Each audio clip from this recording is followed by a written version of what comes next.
As a contractor, have you ever wondered what is the right amount that you should be paying for facility costs? Or maybe you're like Reese, who's just sent me this question that I thought was a really interesting question to ask, which was, Reese said, what percentage of revenue should my rent be if I'm trying to grow my business? Next year, I'm going to be looking into buying a property and then renting it back to the business, but I'm just not sure what a reasonable monthly payment should look like. And I was very intrigued by Reese's question because I honestly, I didn't have an answer off the top of my head. I kind of had this sense that of a certain percentage, which I'll share with you in a second, but I really wasn't sure. And so given that I work with so many general contractors, I thought I'm going to go dig into the data and find an answer. And so that's what we're going to be talking about today. I'm going to share with you some data that has been revealed about different size companies, general contractors versus subcontractors, to really maybe help you get a sense of what should that number be for your business. Because I've actually seen a lot of people considering this year too, like, hey, I'm thinking about buying a building, how much should that facility cost be? Or I'm trying to manage my overhead costs, what should that facility cost be? Hi, I'm Vicki Suter with Suter Business Builders, and for over 25 years, I've been helping contractors grow more profitable, successfully thriving contracting businesses. And the way that I approach that is oftentimes from the first place is a data-driven place. And I love data because data always gives you answers. It always gives you feedback that helps us, illuminate, get greater clarity so that we have more confidence and we can take more powerful actions. And that's what my goal is for you today in this video, is to share with you, what did I learn when I started looking at the data, and what does the data tell you that might be helpful as you're looking to grow your contracting business. So I'm going to go ahead and share my screen, and I'll share with you the data that I found. And well, before I do that, let me just tell you kind of what I did. What was my approach? As I said, I work with a lot of general contractors, subcontractors, designers. And so what I went through a whole bunch of financial data from the last couple of years for various clients. And I looked at what is the cost for facility costs in those businesses as a percentage of revenue. Now, let me define a couple of things for you before I actually explain all of that. Let's talk about what are facility costs. So facility costs are the obvious things like rent, right? Then there is repairs and maintenance. What did I have to do in order to keep the site maintained or repaired? Utilities, right? What does it cost me to run in terms of utilities for that location? And in some cases, there was property taxes as well. And then there's things like insurance and then janitorial.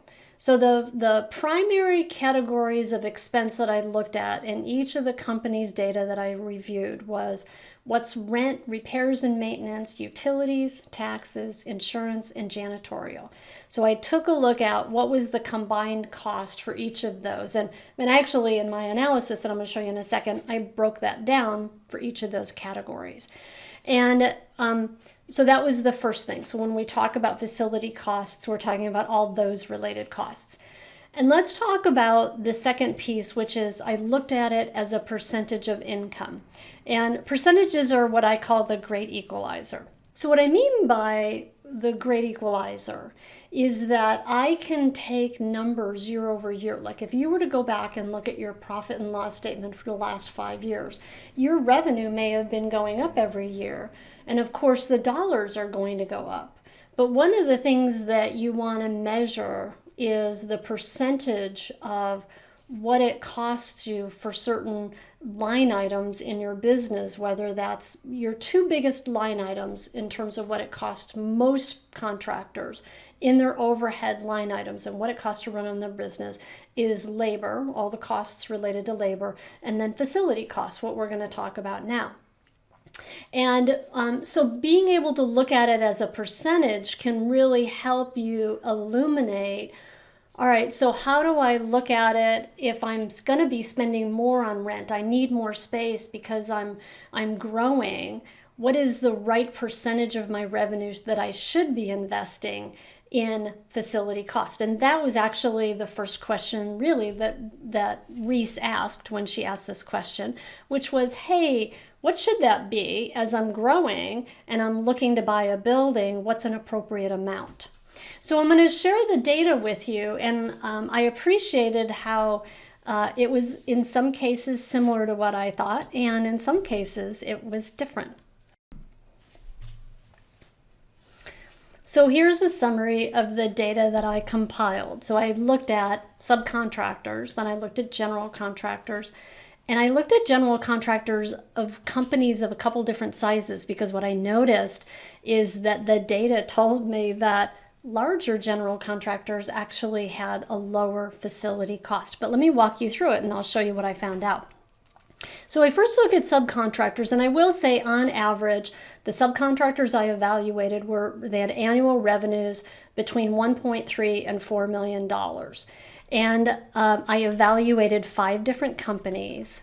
And what I discovered and what I looked at, as I said, was I first looked at what was rent as a percentage of income, what was repairs and maintenance, utilities, taxes, insurance, and then janitorial.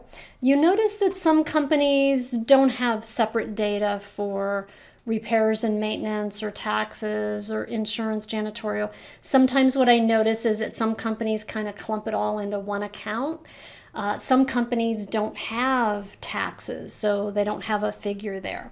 But I did make sure that I looked at all the line items to make sure I was including everything that would normally be in a category of expense for you of facility cost. And here's what I found. So the first sub was 1.94. The second one was 2.46, the next one was 2.0, next one was 1.8, and the fifth one was 1.6. So the average, and I should just note here that you can't average percentages, but I actually took all of the dollars and cents and I divided it by the total revenue for all these companies, and it was about 2%. What's interesting is when I started this project, I had this number in my mind that, well, I think it's probably about 2%. And that certainly proved to be true when I was looking at subcontractors. So if you're a subcontractor and you're looking for a benchmark to use as a basis for, hey, what should my facilities cost be? If your revenue is within that range, or I will say even lower, then I think that's probably a good benchmark number for you to use as a goal of what you want your facilities cost to be. I will say that this could vary depending on, do you have a showroom? Do you have a warehouse? I will say that the combination of subs that I used, most of them had some kind of a warehouse or shop that was included in their costs. So there was a comparative that way.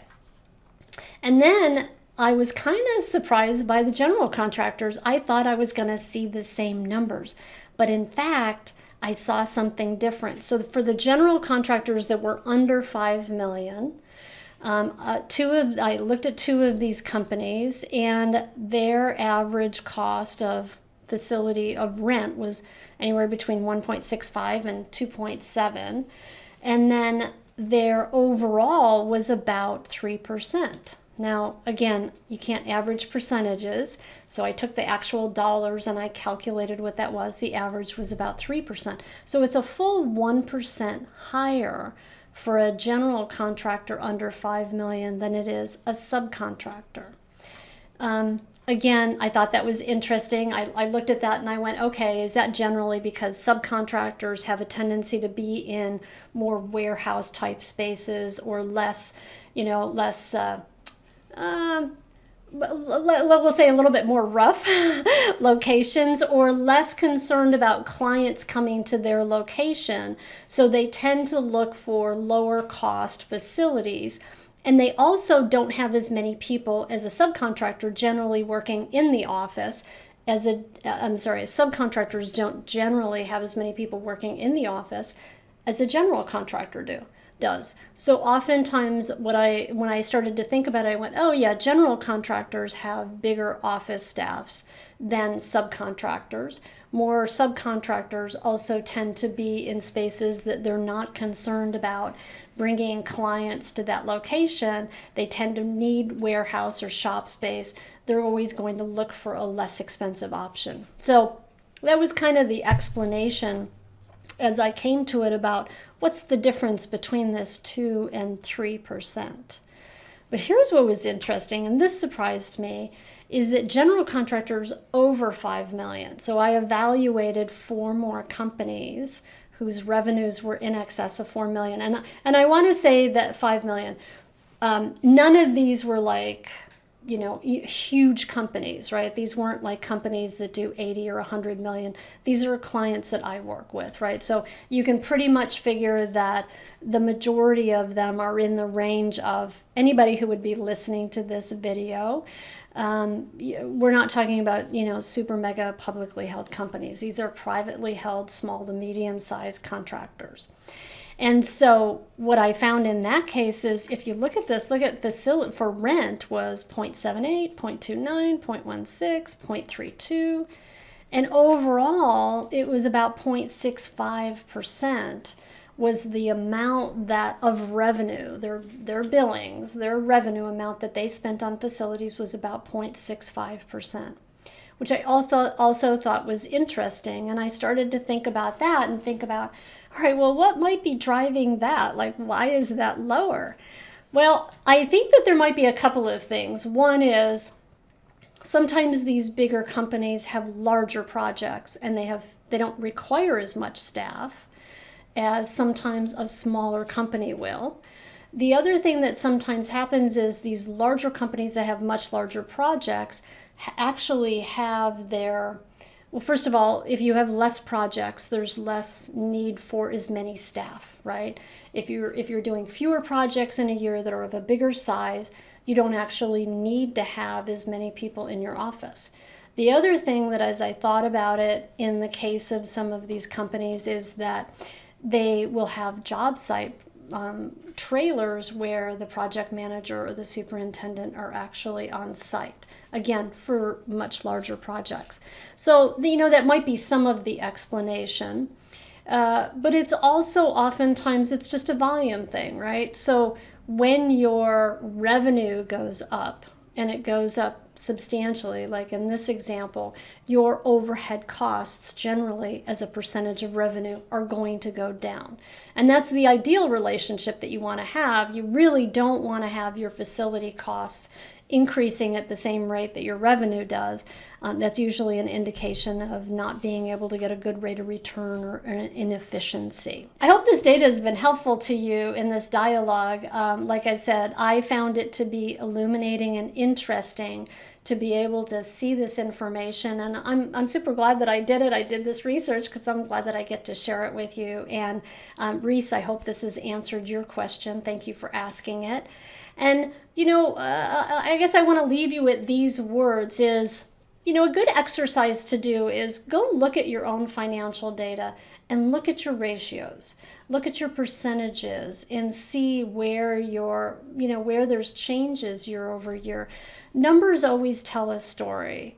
And it's super easy to run a profit and loss, especially if you're on QuickBooks. You run a profit and loss, run it for 5 years, have the column subtotal by year, and just see, like, what's it costing me year over year for staff, for my facility cost. As I said, those are 2 of your biggest overhead costs for any contractor and most businesses, quite frankly.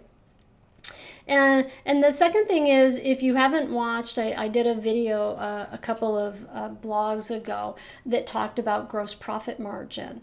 And, looking at your gross profit margin, that's another great percentage to really look at, because as a contractor, that's a critical number for you, and you want to have that number be fairly consistent year over year. But I won't get into all of the detail of that, but that's my invitation to you as we close here is go look at your numbers, go see what your numbers say, and see where you maybe fall within this range. Thanks for being here, and I'll see you next time on the Profit Vault.